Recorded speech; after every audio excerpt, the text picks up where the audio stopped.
Hi guys, सबका फिर से स्वागत है हमारे इस यूट्यूब चैनल पे। आज के इस वीडियो में हम लोग बात करेंगे types of audit.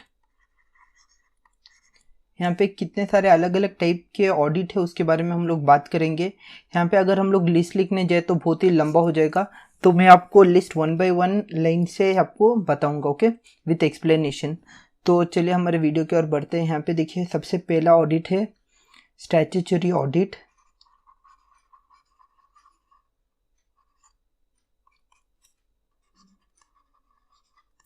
Statutory audit का मतलब क्या होता है? कोई भी कंपनी जो आके ऑडिट करता है और मेंटेन करता है लॉ ऑफ द कंपनी। मतलब यहाँ पे कोई भी कंपनी जो पब्लिक है या फिर प्राइवेट है, उसे अपना स्टैट्यूटरी ऑडिट करना ही पड़ता है। स्टैट्यूटरी ऑडिट का मतलब एक आके जो बाहर का इंसान आके यहाँ पे ऑडिट करेगा आपके कंपनी को। बाहर का जो कोई भी पर्सन है वो आके आपका कंपनी को ऑडिट करेगा, बुक चेक करेगा, और फिर यहाँ पे आके कोई भी भेदभाव किए बिना यहाँ पे आपको फाइनेंशियल स्टेटमेंट आपको दिया जाएगा।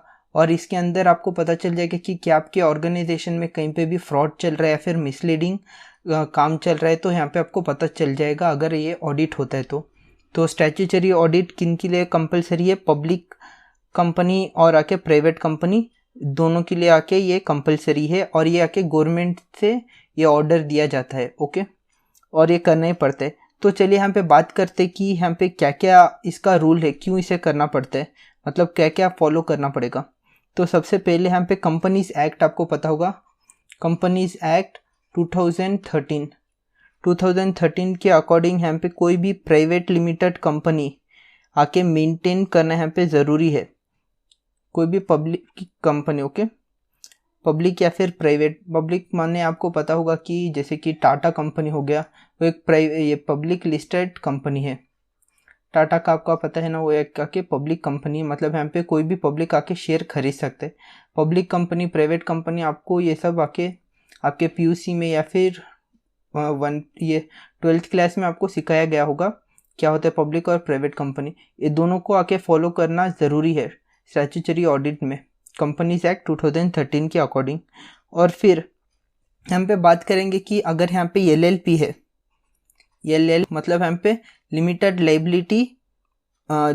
लाइबिलिटी पार्टनरशिप का कंपनी है, मतलब यहाँ पे किसी के ऊपर भी ज़्यादा लिमिट नहीं है। मतलब मान के चले अगर आपका कंपनी के अंदर 200 करोड़ का नुकसान हो जाए, तो यहाँ पे कोई भी पार्टनर को अपना खुद का घर का डॉक्यूमेंट्स आके ये नहीं करना पड़ेगा, मतलब खुद से आके यहाँ पे वापस नहीं करना पड़ेगा, कोई भी लायबिलिटी नहीं होगा इस कंपनी के ऊपर। तो उनके लिए रूल्स क्या है? यहाँ पे उनके लिए रूल्स है कि वो लोग भी आके यहाँ पे स्टैट्यूटरी ऑडिट करेंगे। क्यों करेंगे? क्योंकि यहाँ पे बाई चांस आप मान के चलिए कोई भी लिमिटेड लायबिलिटी कंपनी है जिसका टर्नओवर मतलब सालाना यहाँ पे वो 40 लाख कमाता है, ओके, 40 लाख कमाता है, तो उसे आके मैंडेटरी है लगाना। अगर मान के चलिए 40 लाख उसका नहीं होता है टर्नओवर, मतलब पूरा साल में उसका कमाई आके 40 लाख नहीं होता है, तो वो आके नहीं, वो अगर स्टैट्यूटरी ऑडिट नहीं भी कंडक्ट करेगा तो भी चलेगा। यहाँ पे दूसरा आता है यहाँ पे 25 लाख रुपीज़ का यहाँ पे इन्वेस्टमेंट मतलब कैपिटल कंट्रीब्यूट किया होगा पर पार्टनरशिप। हर एक पार्टनर लाख यहाँ पे इन्वेस्ट करता है, मतलब डालता है अपना कंट्रीब्यूशन, तो यहाँ पे आपका ऑडिट करना ज़रूरी हो जाएगा, स्टैट्यूटरी ऑडिट करना। स्टैट्यूटरी ऑडिट का मतलब बाहर से ऑडिटर को बुलाना, जिसे आप आके जान पहचान ना रखे, या फिर कोई भी कंपनी भी हो सकता है ऑडिटर।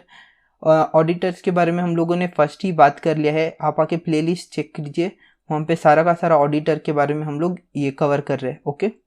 तो यहाँ पे नेक्स्ट बात करते हैं। अब हम लोग दूसरा बात करेंगे दूसरा टाइप ऑफ ऑडिट के बारे में। यहाँ पे दूसरा टाइप ऑफ ऑडिट होता है इंटरनल ऑडिट। इंटरनल ऑडिट कैसे होता है? इंटरनल ऑडिट मान के चलिए एक कंपनी है जिसके अंदर बहुत सारे अकाउंट से डिपार्टमेंट है, तो उनको मेंटेन करना रहता है कि किस डिपार्टमेंट में कितना रुपए चल रहा है, कितना रुपए नहीं चल रहा है, तो वो लोग आके इंटरनल ऑडिट रख सकते हैं। कंपलसरी नहीं है, गवर्नमेंट की तरफ से कोई भी कंपलसरी नहीं कि आपको इंटरनल ऑडिट करना ही पड़ेगा, लेकिन यहाँ पे कंपनी अपने खुद के सेफ्टी के लिए और यहाँ पे एक ये ट्रांसपेरेंसी मेंटेन करने के लिए इंटरनल ऑडिट रख सकता है। तो यहाँ पे बात करेंगे कि किन कंपनियों को यहाँ पे रखना पड़ता है, फिर किन कंपनियों को नहीं। दोनों भी यहाँ पे अपने खुद के चॉइस से जा सकते हैं, प्राइवेट कंपनी और पब्लिक कंपनी दोनों कंपनी आके खुद से डिसाइड कर सकते हैं क्या उनको ऑडिटर चाहिए या फिर नहीं। इंटरनल ऑडिटर आके एक खुद का कंपनी का एम्प्लॉय होता है। कोई भी एक एम्प्लॉय मतलब ऑडिटर आके, एक अकाउंटेंट आके ऑडिटर की तरह काम कर सकता है, क्योंकि वो सब आके इसके बारे में पता रहता है कि क्या क्या चेक करना पड़ता है। अकाउंटेंट भी आके बन सकते हैं इंटरनल ऑडिटर। ऑडिटर का ज़्यादा वैल्यू नहीं होता है, इतना इम्पोर्टेंस नहीं दिया जाता है इन ऑडिटर्स का। ओके, तो इंटरनल ऑडिट आके कौन कर सकता है? कोई भी कंपनी जो कोई भी लिस्टेड है कि कितने, अगर बाई चांस यहाँ पे मैं आपको एक एग्जांपल देता हूँ, आप इन सबको करके रख सकते हैं, आपके ये स्टडीज़ में काम आएगा। मान के चलिए 5 करोड़ के ऊपर है, वो लोग आके यहाँ पे इंटरनल ऑडिट कर सकते हैं, क्योंकि 5 करोड़ छोटा मोटा रकम नहीं होता है। तो यहाँ पे 5 करोड़ के ऊपर का कोई भी कंपनी है वो आके यहाँ पे इंटरनल ऑडिट रख सकते हैं, जिसमें फाइट ना हो जाए शेयर होल्डर्स के बीच में। फिर यहाँ पे एनुअल टर्नओवर इनका 200 करोड़ होगा। 200 करोड़ यहाँ पे अगर आपका एनुअल टर्नओवर है तो आप यहाँ पे इंटरनल ऑडिट रख सकते हो। ओके, फिर यहाँ पे हम लोग बात करेंगे कि अगर एक पब्लिक कंपनी है, मतलब अगर एक प्राइवेट कंपनी है, तो किन टर्म में आके इन लोगों को इंटरनल ऑडिट करना पड़ता है। तो एनुअल टर्नओवर अगर इनका 200 करोड़ है, एनुअल टर्नओवर के इंटरनल ऑडिट करना पड़ता है। फिर यहाँ पे इनका अगर आउटस्टैंडिंग लोन है, मतलब इन्होंने अगर लोन लेके रखा है कोई भी बैंक से, तो उन लोगों को रखना पड़ता है। मतलब अगर मान के चलिए 100 करोड़ के ऊपर है आपका बैंक का लोन या फिर डेप्थ, तो यहाँ पे आपको देना पड़ेगा, मतलब इंटरनल ऑडिट कंडक्ट करना पड़ेगा, जिससे कि आपका जो खर्चा है उसे आप आके कंट्रोल में रख सकते हो और उससे ज़्यादा से ज़्यादा ऑप्टिमाइजली आप काम कर सकते हो। ओके, सेक्रेटरियल ऑडिट का मतलब होता है कि जो कोई भी कंपनी जो पब्लिकली लिस्टेड हो, ओके, पब्लिकली लिस्टेड हो, उन्हें आके सेक्रेटरियल ऑडिट करना पड़ता है। और यहाँ पे आके आपका या फिर ऑर्गेनाइजेशन है, उनको आके रूल्स रेगुलेशन और नोटिफिकेशन यहाँ पे ऑडिट आके देता है। मतलब सेक्रेटरियल ऑडिट में आपको ये सब मालूम पड़ता है। और यहाँ पे कंपनीज एक्ट है, सेक्शन 2014 के अंडर आता है एक secretarial audit. Okay, companies act 14 के अंदर, ओके, कंपनीज एक्ट 2014 के अंदर ये कंपलसरी कर दिया कि आपको सेक्रेटरियल ऑडिट आप कर सकते हो। यहाँ पे किन कंडीशन के अंदर?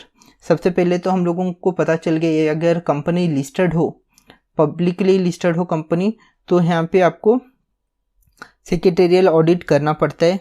और फिर अगर आपका पेड अप कैपिटल, मतलब आपने स्टार्टिंग में आपका पता है कि IPO सब होते, तो अगर आपका पेड अप कैपिटल 50 करोड़ के ऊपर है, तो यहाँ पे आपका सेक्रेटरियल ऑडिट होगा। और ये आके फर्स्ट टाइम रहते हैं। बाई चांस आपने अगर फर्स्ट टाइम में कंपनी खोला है तो ये सब आता है। फिर यहाँ पे देखिए नेक्स्ट आता है, यहाँ पे अगर आपका पब्लिक कंपनी टर्नओवर होता है 250 करोड़ के ऊपर, 250 करोड़ के ऊपर, तो यहाँ पे आपको सेक्रेटरियल ऑडिट के गई। आपका अगर कंपनी यहाँ पे 50 करोड़ या फिर 250 करोड़ के अंदर आता है टर्नओवर, और फिर यहाँ पे टर्नओवर आपका अगर 250 करोड़ है, और फिर पेड अप कैपिटल आपका अगर 50 करोड़ है, तो आपको आके सेक्रेटरियल ऑडिट करना। तो गाइस हम लोगों ने यहाँ पे 3 तरीके के ऑडिट देख लिया है, स्टैट्यूटरी ऑडिट, इंटरनल ऑडिट और सेक्रेटरियल ऑडिट। अब हम लोग बात करेंगे on the base of ownership, मतलब ये आपका 4th रहेगा point. Okay, based ownership, based on ownership, ये किस टाइप का ऑडिट होता है? तो यहाँ पे देखिए हम रहता है जहाँ पे आपको पता होगा कि अलग अलग ओनर रहते हैं। ओनरशिप का तो आपको पता होगा कितने अलग अलग टाइप के ओनर होते हैं, जैसे कि सोल प्रोप्राइटर हो गया, फिर पार्टनरशिप फर्म, फिर यहाँ पे कंपनीज हो गया, फिर ट्रस्ट, यहाँ पे कोऑपरेटिव सोसाइटी भी है। तो अब हम लोग डिस्कस करेंगे प्रोप्राइटरशिप के बारे में। ओके, प्रोप्राइटर का यहाँ पे कैसा ऑडिट होता है और कैसा ऑडिट नहीं होता है। तो यहाँ पे मान के चलिए कोई भी एक सोल प्रोप्राइटर है, तो उसे क्या ये ऑडिट करना पड़ता है? जी नहीं गाइस, इसके लिए कंपलसरी नहीं है ऑडिट करना, लेकिन अगर ये अपने बिजनेस को ज़्यादा से ज़्यादा ट्रांसपेरेंटली दिखना चाहते हैं, मतलब इनको ज़्यादा से ज़्यादा जानकारी चाहिए, तो इन्हें ऑडिट करना पड़ सकता है। ये कंपलसरी नहीं है, गवर्नमेंट की तरफ से कोई भी कंपलसरी नहीं है, ये खुद के विल एंड विश से आके कर सकते हैं। मतलब मान के चलिए यहाँ पे ऑडिटर को ये लोग खुद आके सेलेक्ट कर सकते हैं, एक कहाँ से आके ऑडिटर को एडजस्ट करेंगे और कितना देंगे, वो सब आके ये लोग आके कर सकते हैं। ये इतना इम्पोर्टेंट नहीं है, मतलब फिर भी आप अगर बेस्ड ऑन ओनरशिप अगर लिखते हो पॉइंट, तो यहाँ के अंदर देखिए ये सोल प्रोप्राइटरशिप या फिर प्रोप्राइटरशिप लिख सकते हो, ऑडिट ऑफ प्रोप्राइटरशिप। फिर नेक्स्ट यहाँ पे दूसरा वाला ऑडिटर देख लेते, audit of partnership. Audit of partnership, यहाँ पे ऑडिटर कंपलसरी है गाइस। यहाँ पे मान के चलिए 2 या 4 पार्टनर है कंपनी के अंदर, तो उनके बीच में कोई भी ये ना हो, शक ना हो, तो उसके वजह से यहाँ पे पार्टनरशिप का ऑडिट कंपलसरी है और ये लोग यहाँ पे ऑडिटर को रख भी सकते हैं। रखना कंपलसरी है गाइस, क्योंकि यहाँ पे कोई भी क्लैश ना हो, उसके वजह से यहाँ पे ऑडिटर रखना ज़रूरी है। फिर यहाँ पे हम लोग बात करते हैं क्या इसमें आके ऑडिटर का जो कोई भी रूल्स है या फिर उनका जो कोई भी राइट्स है, वो सब कुछ यहाँ पे पहले से ही डिक्लेयर किया जाता है कि एक ऑडिटर आके क्या क्या चेक करेगा और क्या नहीं चेक करेगा, वो सब कुछ यहाँ पे ही जानकारी दिया जाता है पार्टनर्स के द्वारा। और यहाँ पे पार्टनरशिप डीड भी वो लोग चेक करते हैं, मतलब ऑडिटर को यहाँ पे पार्टनरशिप डीड चेक करना पड़ता है, उसके बाद आके अपना काम शुरू करना पड़ता है। ओके, फिर यहाँ पे हम लोग नेक्स्ट दूसरे तरीके के ऑडिटर के बारे में बात करेंगे, जैसे कि audit of company. Audit of company, audit of company यहाँ पे कंपनी एक्ट 2013 के अंडर इन लोगों को आके ऑडिट करना पड़ता है, क्योंकि एक जॉइंट स्टॉक कंपनी है।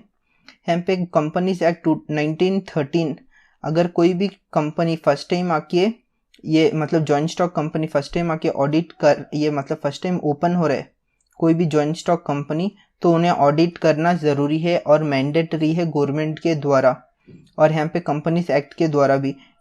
ये कंपनी एक्ट आपके याद रखिए, कंपनीज एक्ट 1930, मतलब ये सबसे पुराना एक्ट है और इसके अंदर लिखा गया है कि कोई भी जॉइंट स्टॉक कंपनी आके यहाँ पे ओपन होगा तो उन्हें आके ऑडिट करना ज़रूरी है फर्स्ट टाइम। और फिर यहाँ पे कंपनीज एक्ट 1956 और 2000 के अंदर भी यहाँ पे लिखा हुआ है कि कंपनीज को यहाँ पे ऑडिटर रखना ज़रूरी है, मतलब ऑडिट करना ज़रूरी है फाइनेंशियल ईयर में, क्योंकि यहाँ पे ये एक जॉइंट स्टॉक कंपनी है। मतलब यहाँ पे नेक्स्ट दूसरा तरीके का ऑडिट क्या है, दूसरा ऑडिट है यहाँ पे ट्रस्ट का। हाँ, ये रहा ट्रस्ट का ऑडिट। ट्रस्ट का ऑडिट के अंदर हम लोग बात करेंगे कि ट्रस्ट में क्या क्या होता है। यहाँ पे ऑडिटर का फर्स्ट ड्यूटी है कि उसे चेक करना पड़ता है कि जहाँ से भी इनकम आ रहा है वो सब क्लियर हो, वो सब आके यहाँ पे उनके पास इनवॉइस हो और उन्होंने इसका रेसिप्ट दिया है। और यहाँ पे चेक करना पड़ता है कि ट्रस्ट डीड में यहाँ पे लिखा रहता है ओनर का नाम, फिर आपको अलग अलग डिटेल्स यहाँ पे ट्रस्ट डीड में देखने को मिलता है। फिर जो कोई भी आके यहाँ पे ये ट्रस्ट के ऊपर मतलब जो कोई भी यहाँ पे ट्रस्ट में पैसा डाल रहे हैं उनके बारे में जानना यहाँ पे ज़रूरी होता है ऑडिटर को, वो सब यहाँ पे आप लिख सकते हो। फिर ऑडिटर आके यहाँ पे आपका ये चेक करेगा, इनकम चेक करेगा, किधर से इनकम आ रहा है, कितना आ रहा है और किस रूट से आ रहा है, वो सब यहाँ पे चेक किया जाएगा, जिससे कि यहाँ पे ट्रू और फेयर व्यू दिखाया जाए एक ट्रस्ट को।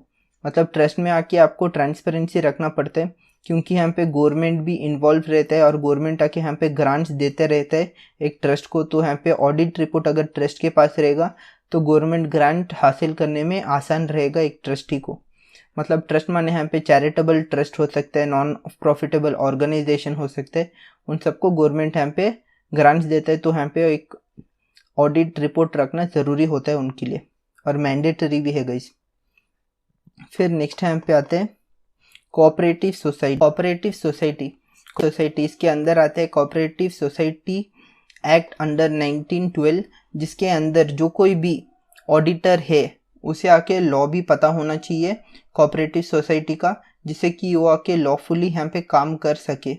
ओके, और यहाँ पे कोऑपरेटिव सोसाइटी के जो रूल्स है 19 एक्ट है जो 1912 है, वो आके चेंज भी किया गया है कुछ स्टेट में, और कुछ स्टेट में ऐसे डायरेक्टली इम्प्लीमेंट किया गया है 19 बिल का, जिसके अंदर जो कोई भी यहाँ पे ये होता है मतलब कोऑपरेटिव सोसाइटी है उसे रजिस्टर्ड होना चाहिए रजिस्टर ऑफिस के अंदर, और कंपनीज एक्ट के अंदर अगर वो एप्लीकेबल ना हो तो कोऑपरेटिव सोसाइटी के अंदर अगर वो एप्लीकेबल है तो भी उन्हें आके यहाँ पे ऑडिट रिपोर्ट बनाना पड़ता है, जिससे कि यहाँ पे फाइनेंशियल ईयर में इनको हेल्प मिल सके गवर्नमेंट के द्वारा और रिकग्नाइज मिल सके।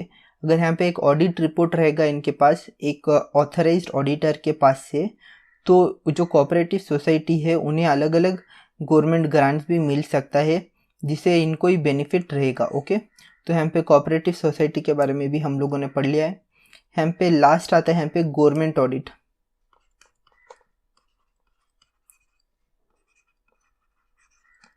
यहाँ पे गवर्नमेंट ऑडिट, ये जो गवर्नमेंट ऑडिट है ये गवर्नमेंट ऑफिस और डिपार्टमेंट को ही कवर करता है, जिसके अंदर अकाउंट ऑडिट डिपार्टमेंट आता है। ऑडिट डिपार्टमेंट डायरेक्टली आके यहाँ पे अपने लोगों को भेजता है और गवर्नमेंट ऑफिस के अंदर ऑडिट किया जाता है।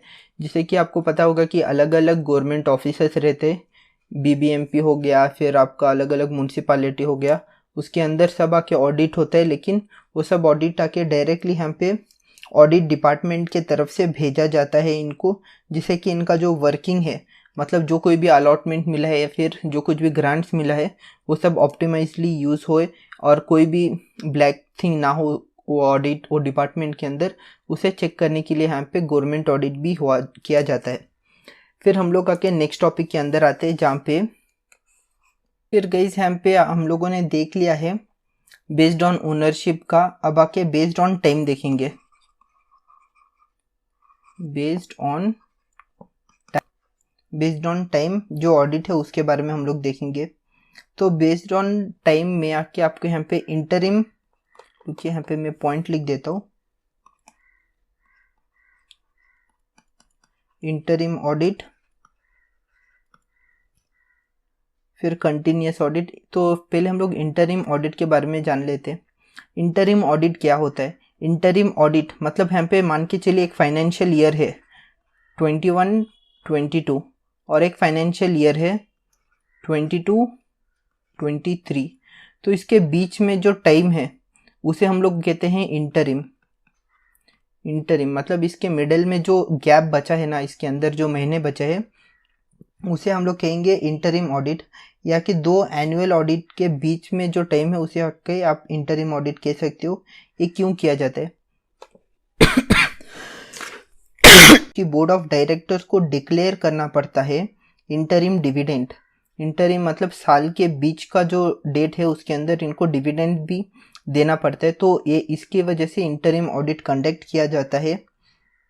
और एक और चीज़ है गाइस, यहाँ पे अगर आके कोई भी यहाँ पे डील हो रहा है सेल्स के साथ, तो यहाँ पे इसे भी बताने के लिए इंटरिम ऑडिट किया जाता है, मतलब सेल्स कितना हुआ है वो सब कुछ चेक करने के लिए इंटरिम ऑडिट किया जाता है। फिर हम लोग बात करते हैं इंटरिम ऑडिट छोड़ के दूसरा वाला है यहाँ पे कंटिन्यूस ऑडिट।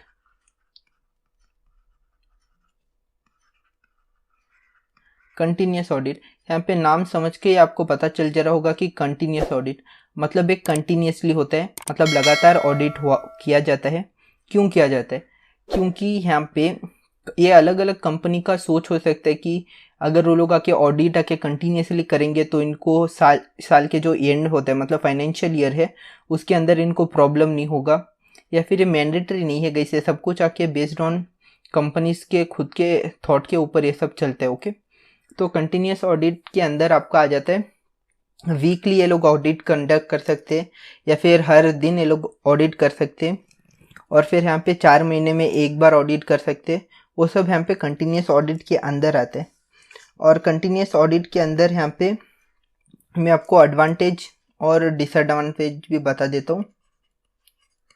एडवांटेज और डिसएडवांटेज, यहाँ पे अगर कोई भी कंपनी कंटिन्यूस ऑडिट करता है, सबसे पहली बात यहाँ पे जो काम होता है मतलब अकाउंटिंग डिपार्टमेंट का काम होता है वो ठप पड़ जाएगा। मतलब बीच बीच में अगर कोई भी एरर हो, रुकिए यहाँ पे पहले एडवांटेज बात करेंगे। तो सबसे पहला एडवांटेज, अगर यहाँ पे कोई भी कंटिन्यूस ऑडिट होता है तो यहाँ पे आपका जो एरर होगा जो कोई भी बुक में, तो उसे पकड़ा जाना आसान होगा और उसे सॉल्व करना भी आसानी से आप सॉल्व कर सकते हो अगर आपका एरर है ऑडिट रिपोर्ट के अंदर या फिर आपके काम के अंदर, या फिर कोई भी अगर यहाँ पे मैनिपुलेट कर रहा है आपके बुक्स को। फिर यहाँ पे प्रॉपर प्लानिंग कर सकते हैं। अगर कोई भी यहाँ पे कंटिन्यूस ऑडिट होता है आपके कंपनी में, तो यहाँ पे प्रॉपर प्लानिंग कर सकते हो आप। और फिर यहाँ पे आप आके अप टू डेट रख सकते हो आपके अकाउंट्स को, मतलब कहीं पे भी फंड्स को आप आके भूल नहीं जाओ, तो यहाँ पे कंटिन्यूस ऑडिट आपको हेल्प करेगा। फिर वैल्यू सजेशंस, मतलब यहाँ पे कुछ कोई भी आप अगर असेट में या फिर लायबिलिटी के अंदर आप आके आपका काम चल रहा है आपके बिजनेस का, तो इससे आपको सजेशन मिल सकते हैं ऑडिट रिपोर्ट के हेल्प से। ओके, फिर यहाँ पे हम लोग डिसएडवांटेज के अंदर आ जाते हैं। यहाँ पे बहुत ही ज़्यादा खर्च वाला काम है गाइस, बहुत ही ज़्यादा एक्सपेंसिव है, जहाँ पे आपको ऑडिटर को पैसे पे करने पड़ेगा। मतलब आप अगर अपना खुद का इंटरनल ऑडिट भी करते हो तो आपको खुद से मतलब यहाँ पे पैसे देना पड़ेगा। मतलब ऑडिटर आके ये मेहनत करके यहाँ पे काम करेगा तो उसे ज़्यादा से ज़्यादा सैलरी मिलेगा, तो यहाँ पे ज़्यादा एक्सपेंसिव पड़ जाएगा आपको। और फिर यहाँ पे आपका जो एक रूटीन रहता है, मतलब काम का फ्लो होता है, उसके बीच में बार बार आके यहाँ पे ऑडिटर अपना अकाउंट्स के बुक को मंगवाएगा, तो यहाँ पे अकाउंट्स डिपार्टमेंट को बहुत ही ज़्यादा परेशानी होगा। तो उसकी वजह से यहाँ पे करेक्ट टाइमिंग नहीं मिलेगा, यहाँ पे काम फ्लो में नहीं जाएगा। फिर यहाँ पे फिगर्स को ऑल्टर किया जा सकता है। अगर यहाँ पे ऑडिटर कंटिन्यूसली आएगा तो यहाँ पे फिगर्स भी अप एंड डाउन हो जाएगा। मतलब आप मान के चले कि कल का जो पैसा आने वाला था वो आज में लिख जाएगा, तो यहाँ पे बहुत ही ज़्यादा मिसलीडिंग हो सकता है। तो यही है गाइस इसका डिसएडवांटेजेस अगर आप आके यहाँ पे कंटिन्यूस ऑडिट करते हो तो। अब बात करते हैं कि लास्ट यहाँ पे है फाइनल ऑडिट। फाइनल ऑडिट नाम ही सुन के आपको पता चल जा रहा है कि फाइनल ऑडिट का मतलब ये है कि फाइनेंशियल ईयर के एंड में किया जाएगा, जहाँ पे फाइनेंशियल स्टेटमेंट्स आपको दिखाया जाएगा, तो फाइनल ऑडिट है। फाइनल ऑडिट आप आपके ओन से भी लिख सकते हो फाइनल ऑडिट क्या होता है। फिर यहाँ पे लास्ट में एक और आएगा, balance sheet audit.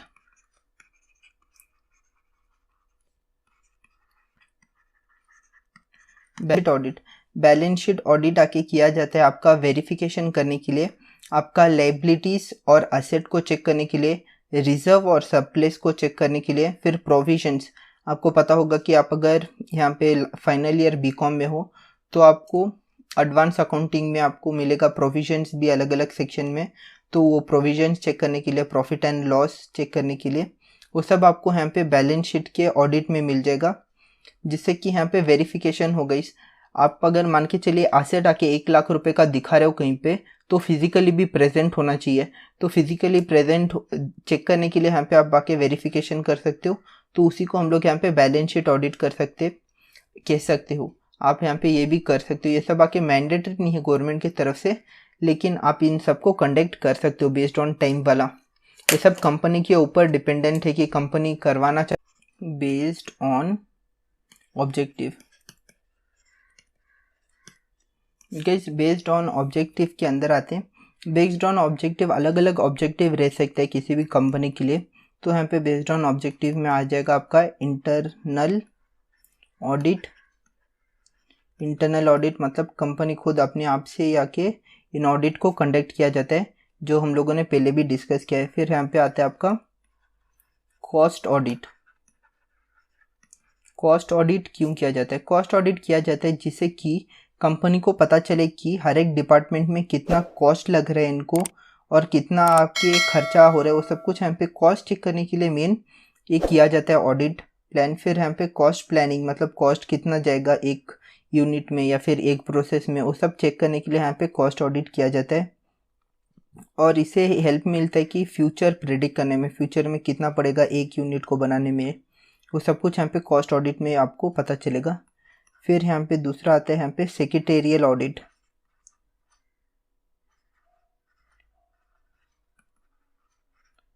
Secretarial audit भी हम लोगों ने बात कर लिया था। सेक्रेटेरियल ऑडिट जहाँ पे यहाँ पे कंपनी को ये ऑडिट किया जाता है, जहाँ पे कंपनीज एक्ट 2013 के अंडर ये किया जाता है, जहाँ पे लॉ पूरा चेक किया जाता है, मतलब ये लॉफुली काम हो रहा है कि नहीं। कंपनीज एक्ट के अंदर भी आपको अलग अलग सेक्शन मिलेगा, वो सब में आपको लिखा रहेगा कि एक कंपनी को कैसा आके काम करना पड़ता है, वो सब कुछ यहाँ पे फॉलो हो रहा है कि नहीं। उसी को चेक करने के लिए यहाँ पे सेक्रेटरियल ऑडिट किया जाता है। ये गवर्नमेंट भी हो सकता है या फिर एक नॉर्मल कंपनी भी हो सकता है। ओके, तो यहाँ पे दूसरा वाला आता है इंडिपेंडेंट ऑडिट।